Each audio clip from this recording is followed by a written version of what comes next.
What's up, guys? We are back with my fourth match from the Pokemon Showdown Premier League. This week I am playing Galbia in NU, of course, because NU is what I'm playing in this tournament. And yeah, I say it's my fourth match even though it's only my third upload, because my third battle, or last week's battle, was never happened because my opponent never replied and they never gave me a new sub or a new opponent. So I got the activity win for that. So unfortunately I wasn't able to bring a battle from that. But yeah, here we are with week 3. It's an NU game. I'm using my boy FLCL's team, but I actually changed the Afro Buffalon set to, it's an SD set, but I changed it to SD Pursuit because I feel that Stone Edge is kind of useless.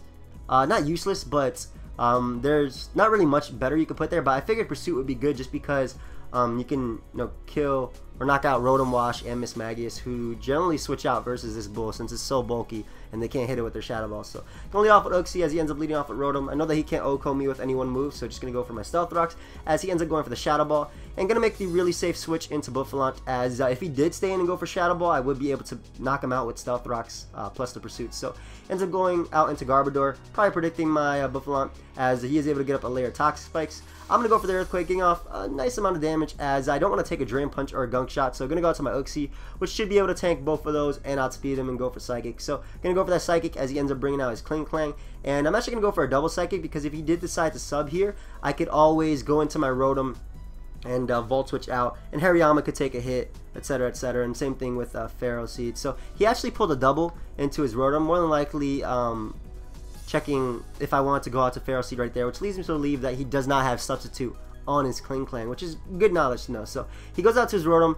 Because I went out to Buffalon before, and I could easily do that again for free, I'm actually going to predict him to want to Volt Switch out, which is why I'm going to go for the T-Wave as he ends up bringing out that Kling Clang. And that is one big threat gone. The only possible way this could still be a threat is if his Mesper has Healing Wish, which I will be playing around later. So going to go out to my Pharaoh Seed, U-turn out as he ends up going for the Gear Grind. He does more damage to him than he does to me, as I can just go for a Spike right here, or even the Leech Seed. So I'm going to go for my Spike as he ends up going out to his Rotom, and I'm actually just going to sack my Uxie.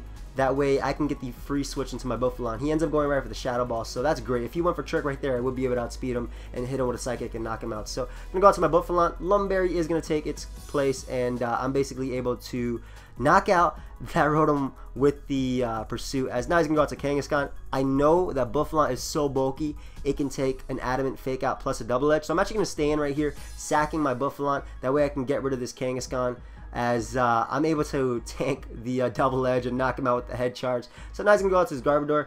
I'm just going to stay in and go right for the Earthquake, as he is going to get up one last layer of Spikes. Maybe he expecting me to go for Head Charge, and Aftermath would have knocked him out. But now he brings out his Uxie, as he does go right for the Psychic. Going to go out to my Pharaoh Seed, as he goes for Psychic again.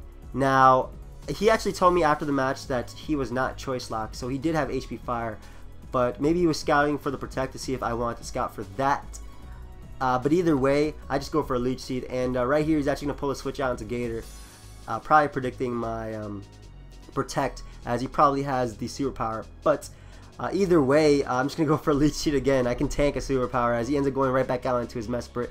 And at this point, I don't want him Healing Wishing up. I don't want him using Healing Wish, bringing back the Kling Clang if he does have it. And HP Fire is also a move on Mesprit, though I wasn't really sure about it, just because he didn't have a Life Orb. Normally, you see HP Fire on Life Orb variants, that way you could damage Pawniard. But then again, he could be packing the Cobra Berry, that way he could take a Sucker Punch and retaliate back with the Hidden Power Fire. But either way, going out to Rotom was my best play, because if he did end up Healing Wishing, or using Healing Wish, Kling Clang would have came in, and I could have just went for Trick right there, completely crippling it.